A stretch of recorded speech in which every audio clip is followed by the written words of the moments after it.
Sejam todos bem-vindos à Escola de Alunos e Atletas do Minas Tênis Clube 2019.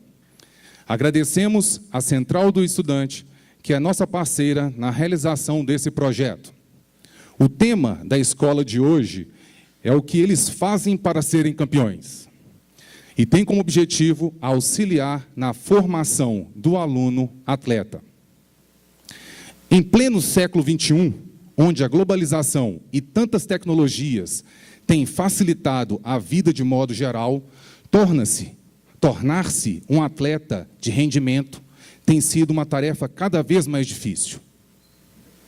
Não é porque os treinamentos estão cada vez mais intensos, ou porque os treinadores estão exigindo cada vez mais, mas porque o comprometimento, a disciplina, o foco, a gestão de tempo está sendo mais necessário do que nunca.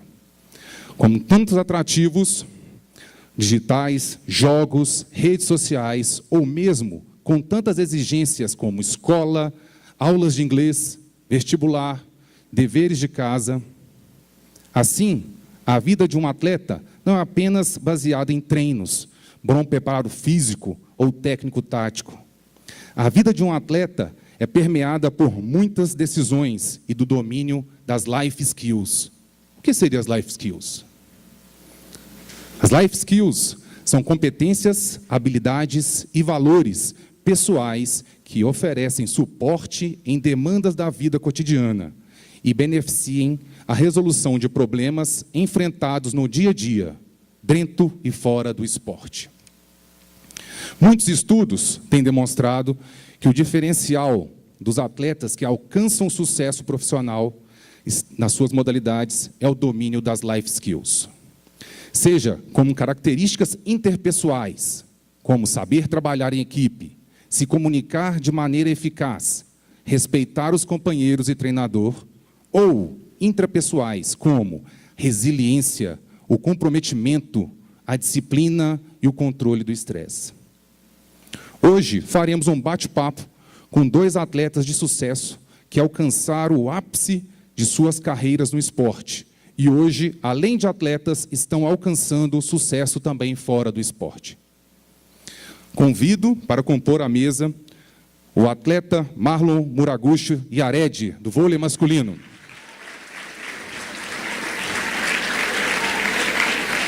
O atleta Luciano Ribeiro Correia, judô.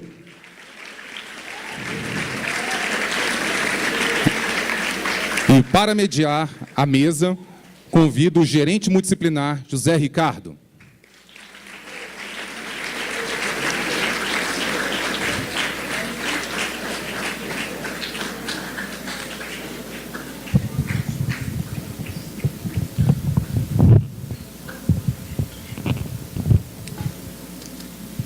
Zé, melhor.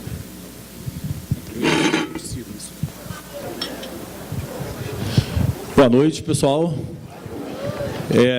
Primeiro, queria agradecer a presença dos dois atletas e ídolos, na verdade, muito mais do que atletas, né?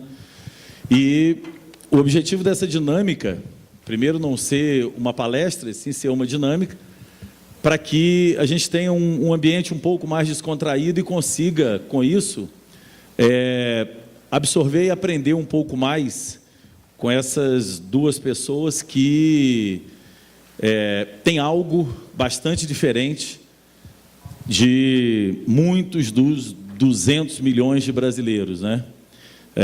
São mais de 30 mil pessoas que são federados, por exemplo, no judô, e um deles, dentre outros, mas esse aqui, sagrou-se campeão mundial.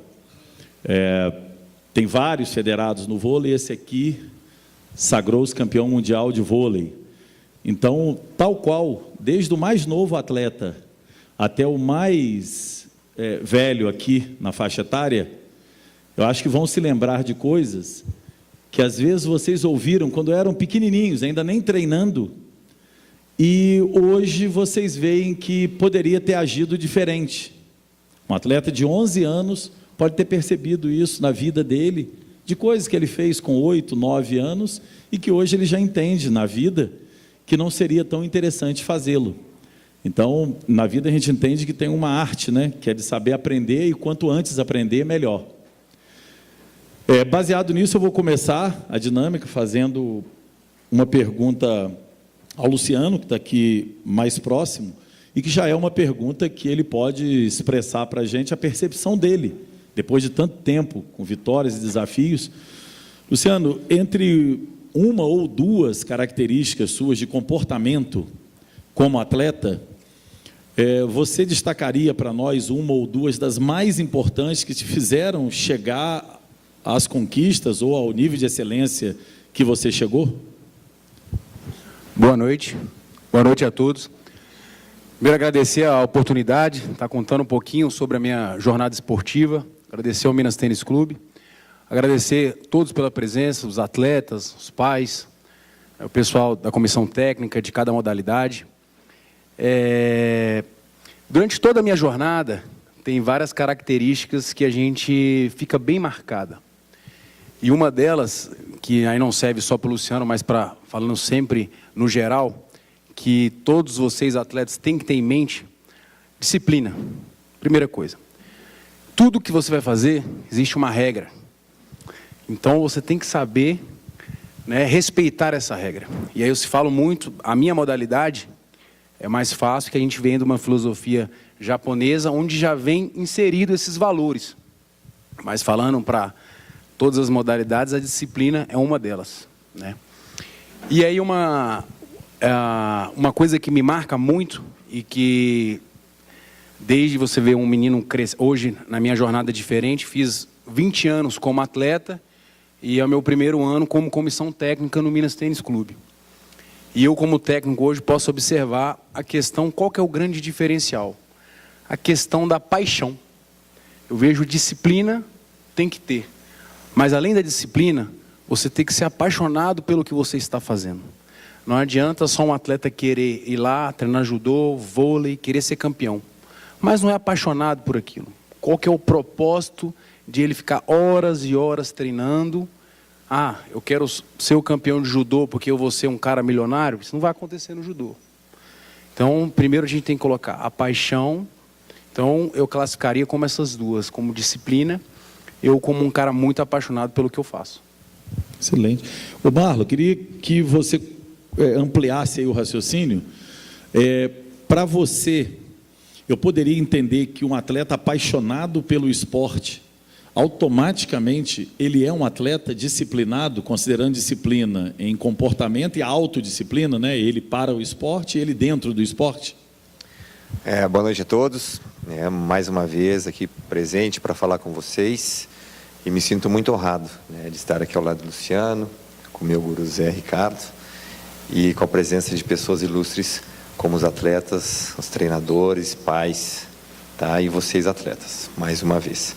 Bom, respondendo a sua pergunta, Zé, uma coisa não caminha com a outra se não for uma escolha, tá? Então, ser um atleta extremamente apaixonado, mas não disciplinado, a sua evolução ela vai ser limitada. E ser extremamente disciplinado, cumprir as regras à risca, ser uma pessoa, um atleta pontual, né, aquele mais dedicado possível, mas aquilo não mexer com você, né, não te arrepiar na hora do desafio, não te provocar a evoluir com cada dificuldade que você encontra no seu dia a dia. Porque nós sabemos, atletas de alto nível, você convive com a dor, você convive com a lesão, você convive longe da sua família, né? Então é um ambiente onde você escolhe estar. E se você não estiver completamente apaixonado pelo que você faz, se você não for disciplinado, colocando um objetivo a ser conquistado, e a gente não coloca qualquer objetivo a ser conquistado. No começo a gente sonha. Eu quero ser campeão olímpico, eu quero ser medalhista olímpico, eu quero ser campeão mundial, eu quero ser um dos melhores da história. São objetivos extremamente desafiadores. Agora, quem pensa dessa maneira, pensar não basta. Ser só apaixonado não basta, e ser só disciplinado não basta. É um conjunto. tanto a parte emocional quanto a sua parte mental, ela tem que se desenvolver num padrão tal qual o seu objetivo, o seu sonho. Que para muitos de vocês, aqui a maioria jovens, muito mais jovens do que eu, Luciano, né? Hoje vocês têm muitos sonhos. Agora, qual desses sonhos, eu pergunto para vocês, seriam realmente objetivos dentro do esporte de cada um de vocês? E se por esse sonho você se entregaria de corpo e alma, apaixonado, respeitando todos os valores, principalmente os citados pelo Luciano, se vocês realmente se entregariam por isso, é o que a gente fez. E é por isso que a gente está aqui falando para vocês hoje. Porque a gente colocou isso como uma filosofia de vida. E para quem ainda muito jovem, muito imaturo, não entende o que é filosofia de vida, vocês têm os seus treinadores, vocês têm os seus pais que estão aqui e que não estão, para colocar vocês no caminho certo. Mas isso, em primeiro lugar, uma coisa sozinha não fará de você um atleta de sucesso ou um atleta realizado. Beleza, eu vou pedir ao Marlon, para continuar antes de passar para o Luciano, que eu queria que você resgatasse uma passagem que a gente conversou sobre pessoas que iniciaram e depois, num dado momento da sua carreira, eles enfrentaram algum cenário com você anteriormente e hoje proferiram algumas palavras, comentaram algumas coisas e te fizeram ter talvez um entendimento bem mais profundo até do que é isso, né? Perfeito. Tem um exemplo muito claro na minha carreira, que eu falo de um momento específico da minha vida, que eu ainda era juvenil, e eu morava, alguns que já participaram de alguma palestra minha aqui no Minas vão se lembrar, que eu morava numa casa com 12 atletas, eu e mais 11. Desses 12 atletas, 11 fumavam maconha. 5 ou 6, tem gente rindo. É melhor não rir sobre isso. 5 ou 6 avançaram o estágio, foram mexer com cocaína, com crack. Mas desses 12 atletas, os 12 compartilhavam do mesmo sonho. Todos eram apaixonados. Eu convivia com esses 11 atletas na mesma casa durante 3 anos. Todos eram apaixonados, todos queriam chegar ao profissionalismo. O que confirma isso? Desses 12, um não provou, um fez a escolha certa, um se manteve no caminho, orientado, eu. E eu falo isso por quê? Porque eu vivi a experiência. E o que comprova isso? Anos depois, décadas, hoje ainda jogando a Superliga, em algumas cidades que eu vou defender, que eu defendi as cores do Minas Tênis Clube, eu encontro ex-atletas, exatamente os que moravam comigo, naquela época. E o comentário deles é o seguinte: poxa, Marlon, cara, te ver jogar aí é muito legal. Se eu não tivesse feito aquela escolha, talvez eu estaria aí, dividindo a quadra contigo. Talvez eu estaria dando autógrafo e tirando foto, como você está fazendo. Pô, talvez eu teria jogado uma Superliga, seria a minha realização. Se eu tivesse ido treinar com você, quando você ia treinar mais cedo, quando você fazia treinos extras, puxa, eu tenho certeza que eu teria conseguido realizar o meu sonho. Se tornaram pais de família, profissionais de outras áreas, mas carregam, para a vida inteira, vão carregar a sensação de que, por uma escolha, ou por algumas escolhas, não conseguiram realizar o maior sonho da vida deles, pela qual eles eram apaixonados, tanto quanto eu.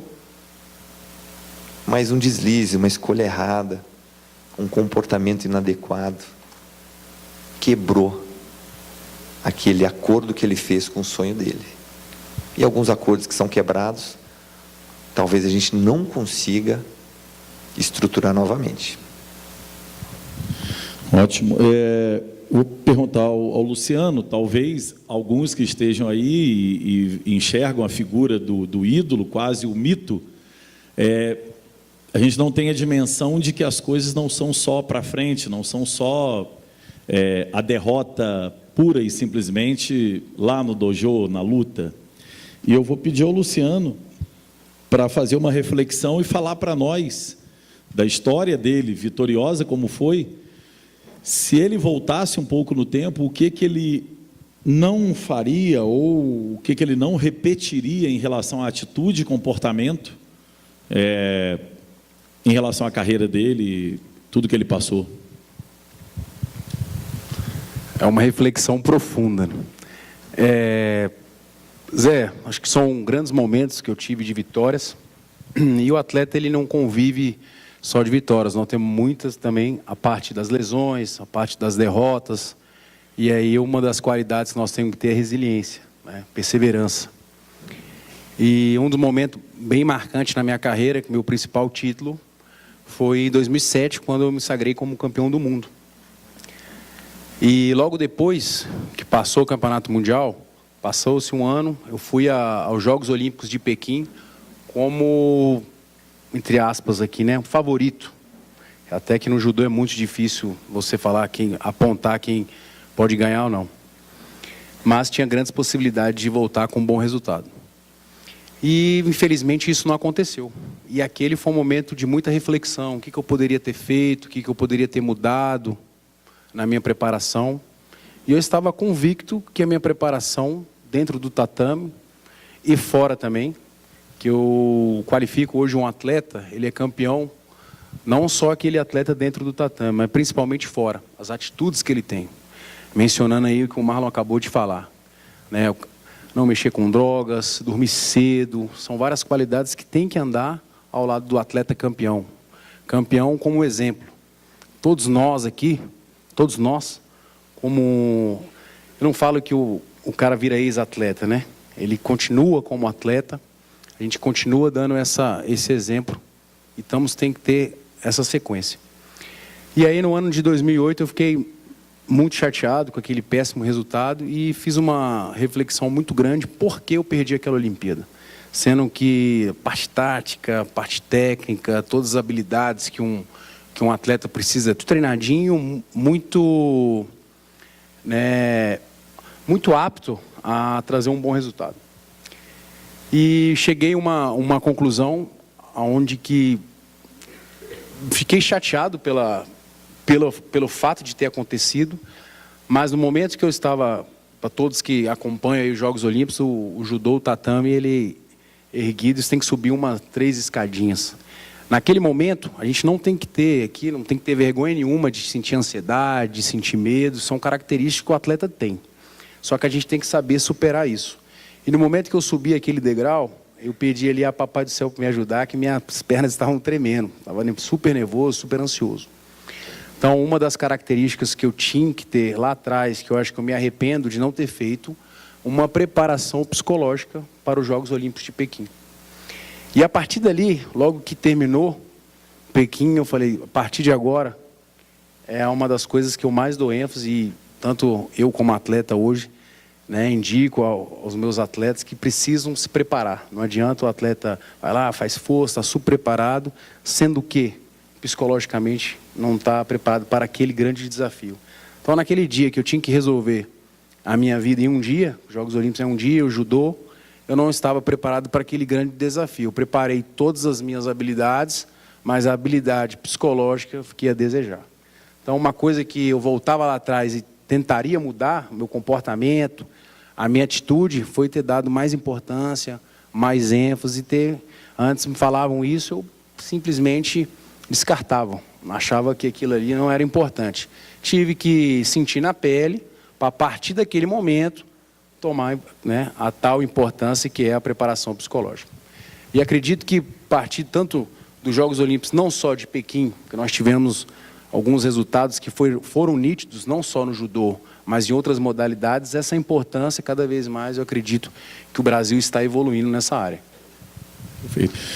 Para quem não sabe, o Luciano, o mesmo adversário venceu em Pequim e Londres. A gente conversando, o Luciano falou que foi completamente diferente. Londres, a coisa ficou em aberto até o último segundo da luta. Em Pequim, não. Ele já numa parte inicial, ele já estava se vendo como não merecedor quase de ter aquela vitória. Eu vou pedir ao Marlon, já que a gente está aqui numa era, né, que os grupos são muito fortes, né? Na minha época e deles, os grupos eram na escola e no clube. Agora vocês vão para casa, meus filhos, eu vejo, tem uma hora que eu tenho que parar o celular, porque os grupos continuam, não só presencialmente, como virtualmente. E grupo é sempre uma faca de dois gumes. Ele pode te levar para um lado bom, mas quando a semente plantada num momento não é muito boa, ele também toma uma proporção grande e mobiliza todo mundo. Então eu queria perguntar agora ao Marlon, se na experiência dele, teve alguma circunstância marcante em que o grupo tinha uma ideia diferente da dele e que ele optou, mesmo assim, por manter a conduta, a postura e o comportamento dele, mesmo sabendo que o grupo todo, dado que o Marlon é do esporte coletivo, o grupo todo, ou quase todo, não estava comprando a ideia dele, não estava com ele. Tem um momento na minha carreira muito especial, muito marcante, que eu tenho uma característica muito particular, que é o espírito de liderança, que é uma habilidade que eu desenvolvi durante toda a minha experiência como atleta. E num determinado momento, inclusive quando eu saí do Minas, na minha penúltima saída em 2011, eu fui para uma grande equipe no Rio de Janeiro, e essa grande equipe contava com 5 jogadores de seleção brasileira, super campeões, enfim, era uma seleção brasileira numa equipe.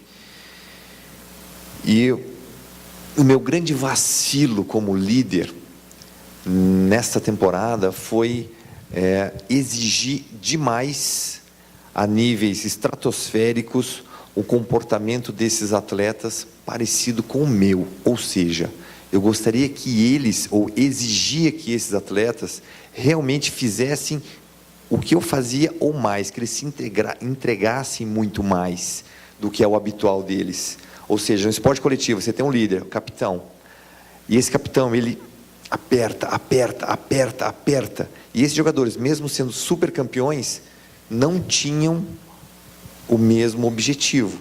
Eles não tinham o objetivo diário, o objetivo de ser campeão, sim, mas eles não tinham aquele objetivo diário de conquistar, de matar um leão por dia, de se entregar, de fazer pelo treinador, de respeitar os salários que ganhavam.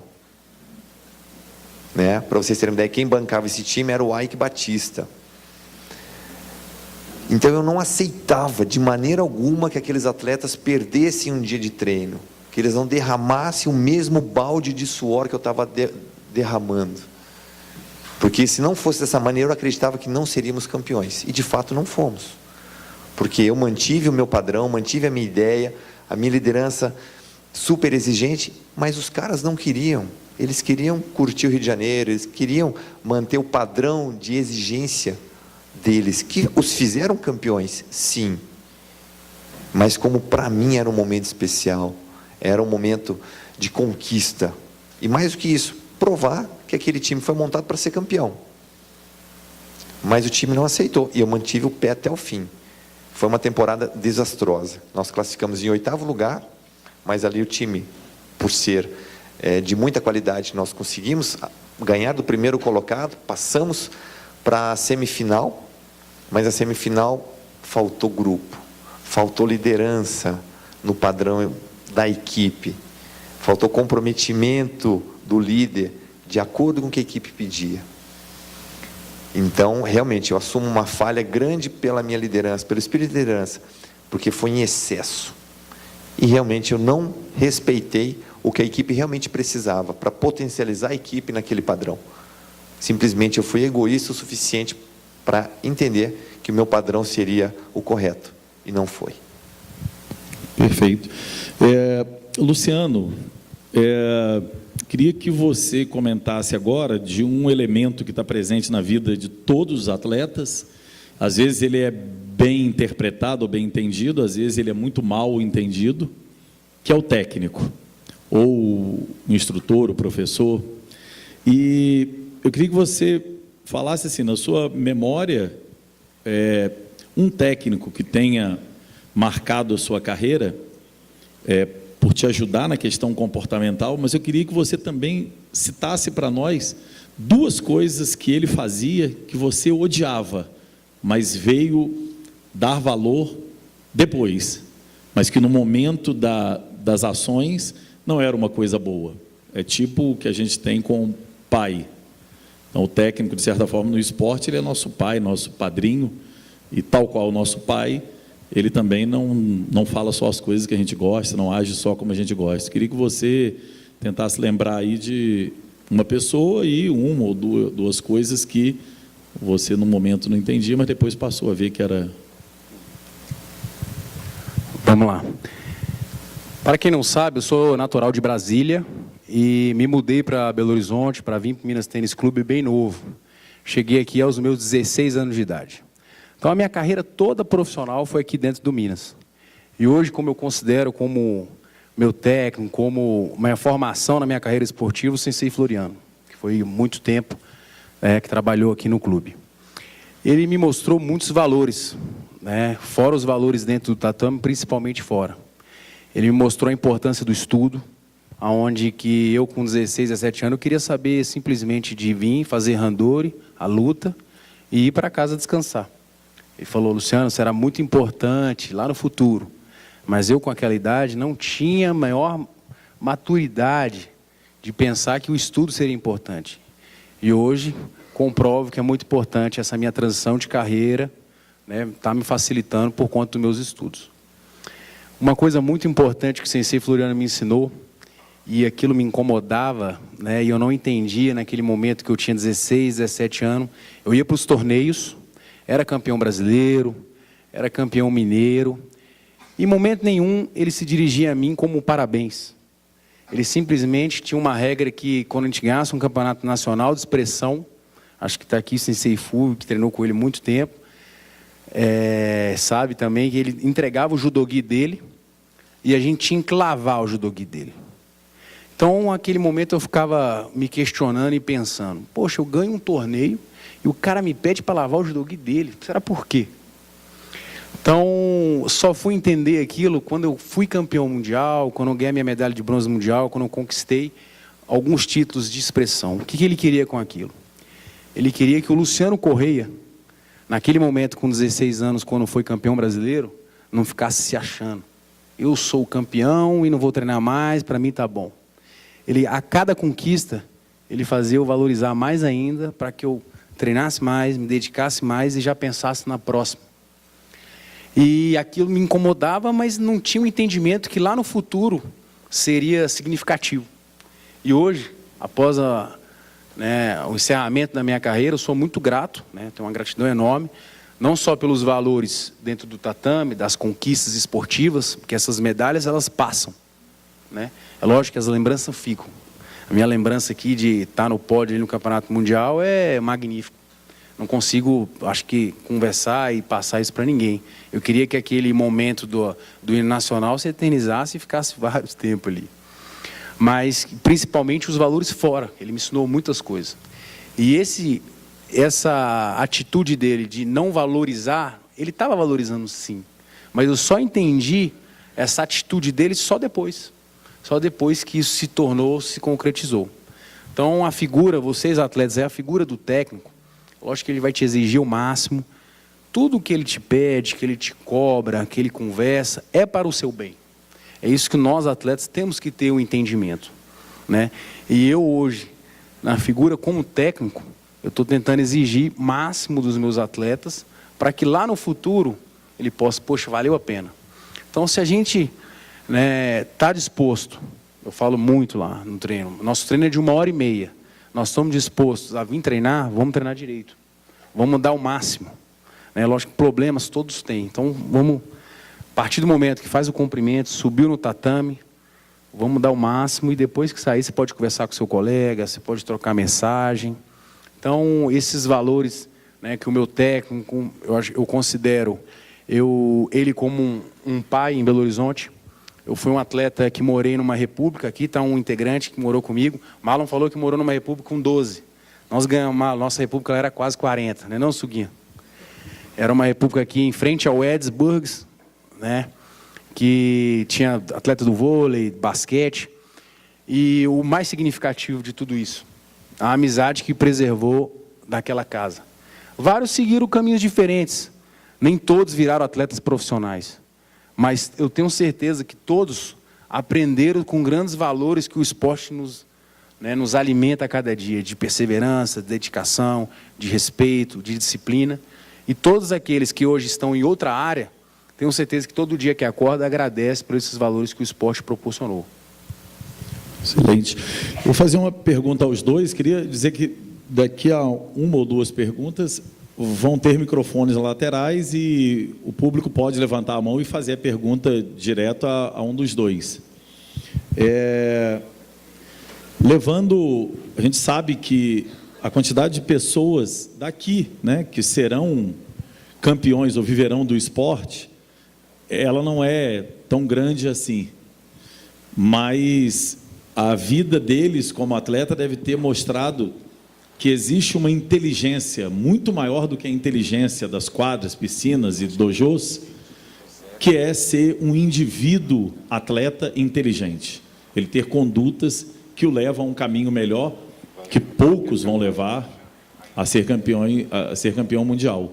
Eu queria que o Marlon falasse para a gente, para ele hoje, o que ele consideraria um atleta, volto a dizer, não é um campeão mundial, nem uma promessa mundial, um atleta inteligente. Vou pedir para o Marlon falar, depois o Luciano. Quais são as características? Bom, pois bem, para mim, basicamente, um atleta inteligente é o que faz as melhores escolhas. E quais são essas escolhas envolvendo o ambiente de atleta, o ambiente esportivo? Pego como exemplo o voleibol. É um esporte, como muitos outros, extremamente desafiador. É um esporte que exige muito para o mais jovem aprender, né? Porque correr, saltar, pegar a bola no ar, fazer o movimento correto, ser preciso, colocar a bola dentro da quadra, são vários detalhes que tornam esse esporte difícil de ser praticado e se desenvolver nele. Porém, mesmo quando você se desenvolve dentro do esporte, você tem que fazer escolhas ali. Ou seja, fazer o golpe certo, fazer o levantamento certo, com a precisão certa, deslocar as pernas no momento certo, com a velocidade X, estender os braços, né? Na hora de um saque rápido, você tem que fazer a melhor opção, porque você tem milésimos de segundo para tomar decisão. Vai fazer um ataque, tem um bloqueio na sua frente, qual é o melhor ataque naquele momento? E você percebe nitidamente que o atleta que tem escolhas, ele treina as suas melhores escolhas e ele executa as suas melhores escolhas no momento de pressão, no momento de alta exigência, no momento decisivo. Ele mostra que ele é inteligente. E são poucos. Por quê? Eu estou falando do alto nível. Agora, se a gente traz para cá, na base, onde vocês estão aprendendo o seu esporte, ganhando, melhorando as habilidades, se desenvolvendo, vocês realmente, quando estão fazendo cada movimento, vocês estão raciocinando sobre ele, vocês acabam o treinamento, levam para casa, poxa, hoje meu movimento não foi legal, eu tenho que fazer isso, isso e isso, e amanhã eu vou fazer melhor. Aí você chega no outro dia, vem para o treino e fala, como eu pensei sobre isso e isso ontem à noite, hoje eu vou fazer melhor. Esse é o atleta inteligente. Ele fez uma escolha inteligente, baseada num processo, porque ele teve um comportamento no dia anterior, trouxe aquilo para casa, processou, percebeu que precisa melhorar. De que maneira? Dessa maneira, dessa maneira e dessa maneira. Então percebam, são duas escolhas que ele fez. A escolha de se desenvolver e evoluir dentro do processo que ele precisa, e ele tinha o conhecimento para poder melhorar. Como que ele absorve isso? Né? Prestando atenção no seu treinador, prestando atenção como se faz certo, prestando atenção nos seus companheiros de equipe, aquele que faz melhor o que eu não faço, poxa, vou copiar aquele cara ali, porque ele faz o movimento correto. E o meu não é uma referência. Eu estou modelando aquele atleta que faz melhor do que eu. Eu estou modelando uma referência do judô. Né? Muitos jovens, né? A gente busca referências na internet, vídeos no YouTube. Eu tenho 2 filhos, um de 9 e um de 3. E fico mapeando qual é a frequência deles na internet. Óbvio que eles assistem. Quais são as referências que vocês jovens têm dentro do esporte de vocês? São atletas que realmente são inteligentes, ou seja, que fazem melhores escolhas, que evoluem com rapidez, que mostram na internet o que realmente acrescenta o desenvolvimento de vocês? Os pais que controlam, que atletas os seus filhos têm como referência? Se vocês motivam os seus filhos a estarem aqui, a praticar um esporte, eles precisam de uma referência. E ela tem que ser precisa. Porque uma referência errada vão fazer com que os seus filhos não tomem as melhores decisões. Eles não serão inteligentes nas suas escolhas.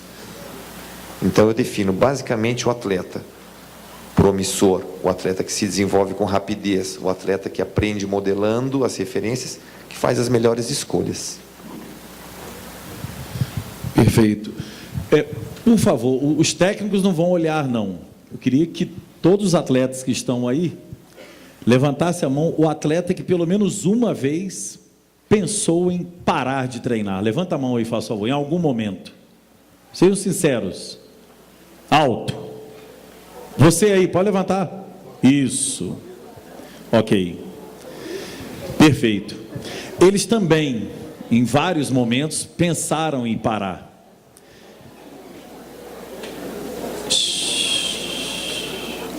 E muitos aí devem estar lembrando de companheiros que não só pensaram, como pararam. Então, eu vou perguntar ao Luciano a seguinte coisa. Na vez mais forte em que parar parecia ser a única opção, não tinha mais escolha, você foi para casa pensando que tenho que parar, não é eu vou, não, eu tenho que parar. Qual foi a sua postura, a sua atitude para te levar a não parar? Zé, já passou sim pela minha cabeça e foi muito forte, né? Aquela decepção, a frustração de uma derrota, e externo a todos vocês e falo que foi após os Jogos Olímpicos. Para quem não sabe, eu participei de 2 Jogos Olímpicos, eu fui um como reserva, Atenas, Pequim e Londres. Pequim contei anteriormente para vocês, e Londres eu fui eliminado pelo mesmo atleta de Pequim. Então a mesma pessoa, perdi 4 anos, né, a diferença, e perdi para o mesmo atleta. Logo que terminou, muito chateado, muito triste, voltei com um pensamento total: Luciano Correia está encerrando a sua carreira. Mas por quê? Por causa da derrota?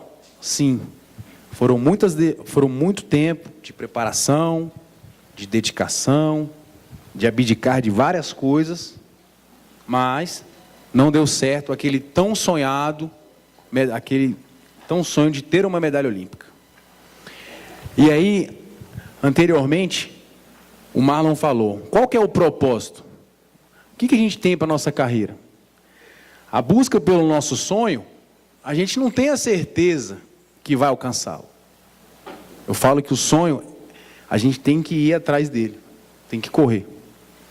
Então, a partir do momento que eu comecei a refletir, lógico, tive o apoio do clube, tive o apoio dos meus familiares, de todos eles, para que eu não desistisse do meu grande sonho, de ter essa medalha olímpica. Eu sei que cada atleta, cada pessoa tem a sua história de superação, sua história de vitórias e de derrotas, mas no momento que vocês mais precisam, eu acho que vocês têm que fazer toda a reflexão, têm que fazer todo o pensamento da jornada esportiva, desde o dia que você iniciou a sua modalidade até hoje.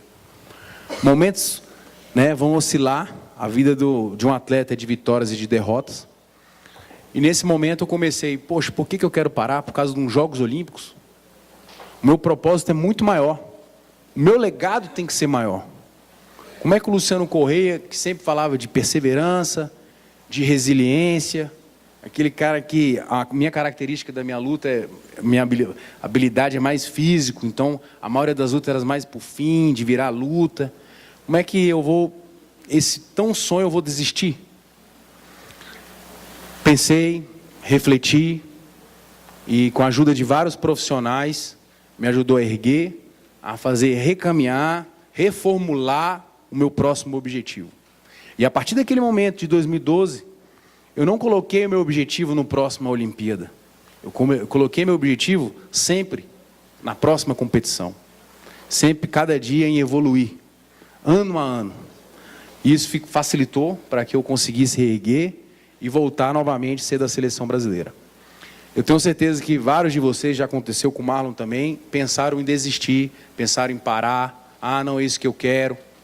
Nesse momento, pessoal, não tenham vergonha de pedir ajuda, de conversar com quem você tem mais intimidade, ou com o seu técnico. E aí uma fala para os pais. Muito importante a presença de cada um de vocês, nesse momento, de apoiar, principalmente no momento da derrota. Ninguém quer perder. Só que a gente sabe, no judô entra duas pessoas, uma só sai vitoriosa. Temos que entender, passo a passo, a evolução de cada atleta. Cada atleta tem seu tempo. Cada atleta tem a sua maturação e isso demora. Entendeu? Então, peço a ajuda de todos vocês. E essa questão de pensar em parar, já pensei, por conta de vários aspectos, eu consegui erguer, ter perseverança e continuar aí trilhando os caminhos. Perfeito. Eu vou pedir, tem um microfone ali, tem outro na lateral. Levanta a mão, por favor. Quem gostaria de manifestar uma pergunta para o Luciano ou para o Marlon? Ali. Boa noite, meu nome é Alexandre, eu sou aluno da Faculdade Pitágoras e eu queria saber, hoje nós temos uma grande dificuldade com relação à alimentação. Então a gente está diante de um público de atletas, que é a questão do fast food, né? E como é que vocês desenvolveram isso, como é que foi desenvolvido isso na vida de vocês, a questão da alimentação, e qual a orientação que vocês poderiam nos dar hoje, trazer alguma coisa para a gente poder aprender hoje aí.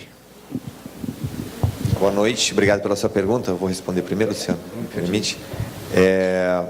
Isso cai dentro do que eu falei anteriormente, né? Enquanto os mais jovens ainda têm a influência dos pais em algumas decisões, os pais realmente têm que ser mais presentes em relação à alimentação, porque vocês estão contribuindo com o desenvolvimento de um mini atleta, né? E se um mini atleta que, o meu filho tem 9 anos, quer jogar futebol, quer ir para a Europa, quer ser o melhor do mundo, 9 anos, ele tem que comer direito, já. Quer dizer, tem os gaps, assim, hoje tudo bem, festa de aniversário você come a tua porcaria aí.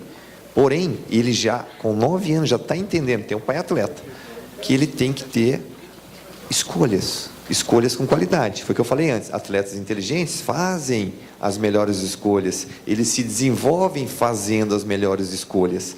Então aqui atletas, que eu acredito aí com 14 anos, com 13 anos, aí os treinadores me ajudem, já tem uma capacidade de decidir.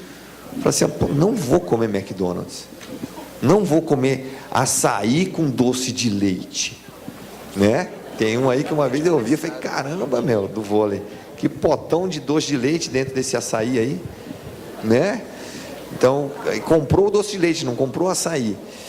E já atleta que compete, certo? Então, gente, atletas inteligentes, melhores escolhas, básico. Se os pais influenciam, nas escolhas dos filhos ainda, poxa, tem que influenciar a ter essa regra, é disciplina, que o Luciano fala. Obviamente, a gente tem as nossas quebras? Tem, todos têm, Assim, eu não conheço na minha história nenhum atleta que não quebrava a sua alimentação, porque é sadio você quebrar a sua alimentação, você ter um momento de alegria de comer um McDonald's, seja lá o que for, um churrasco. Porém, qual é a tua escolha?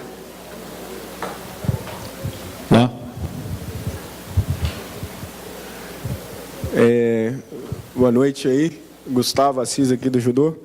Eu queria fazer uma pergunta para o Luciano e uma para o Marlon.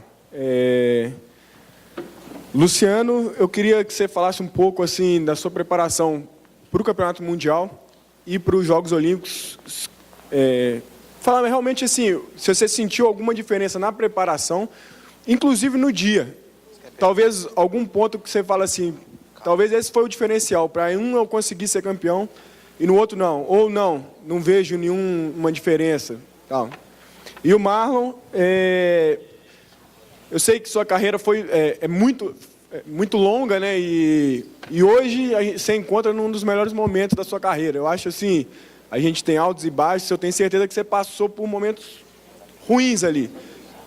Momentos que talvez você olhou e falou assim, cara, eu estou estagnado, não estou conseguindo avançar. E como é que você fez para você reencontrar o seu bom voleibol, aquele voleibol que talvez você sabia que tinha, mas que em determinado momento você não conseguiu chegar naquele nível de qualidade que você já tinha apresentado anteriormente? Entendeu?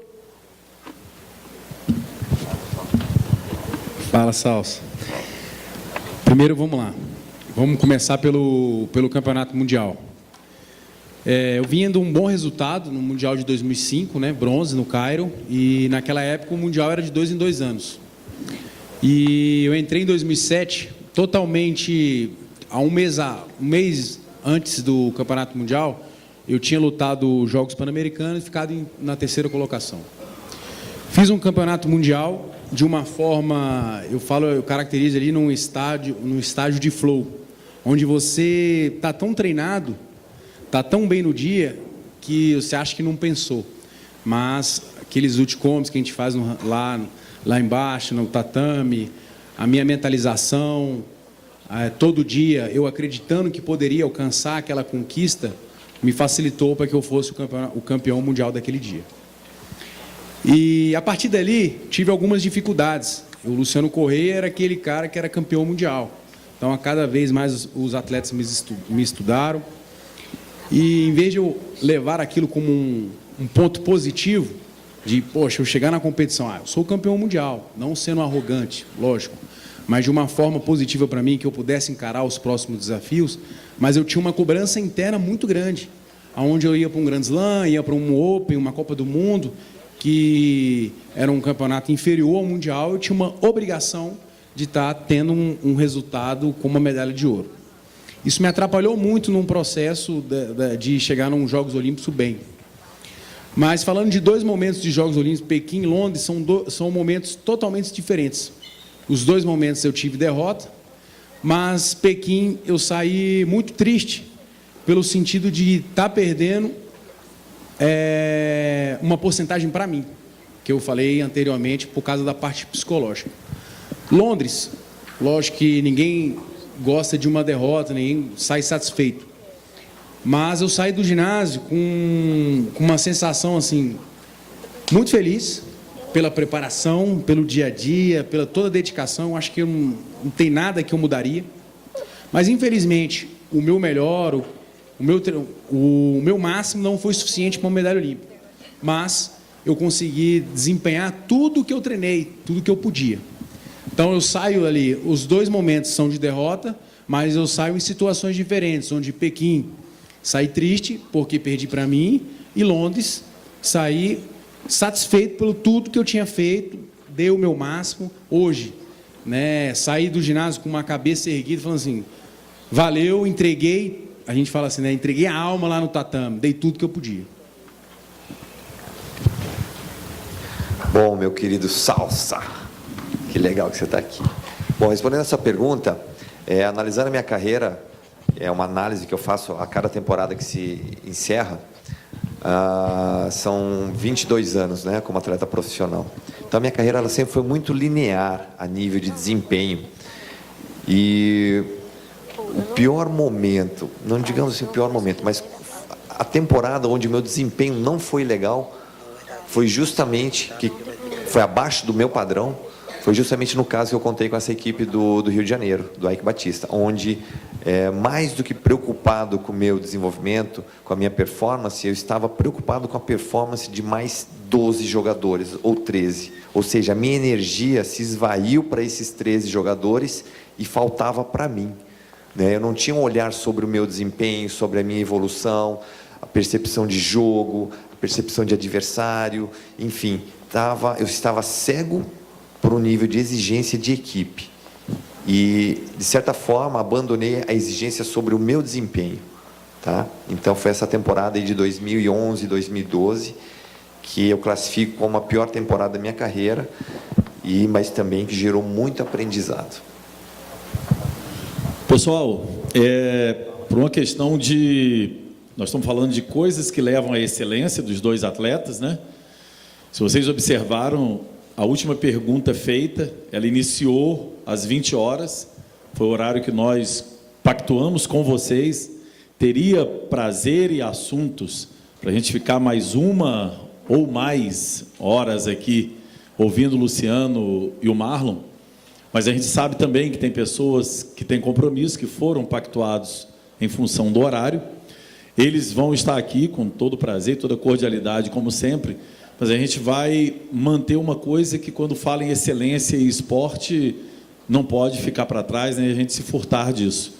Eu queria só chamar a atenção, né, que as escolas, às 19, nós vamos fazer o possível para começar às 19, se for terminar às 20, terminar às 20 horas, porque esse também é um princípio, um valor que a gente quer sempre manter aqui. Queria agradecer imensamente, em nome do Minas, a presença dos dois, foi extremamente gratificante. Queria uma salva de palmas para eles, por favor.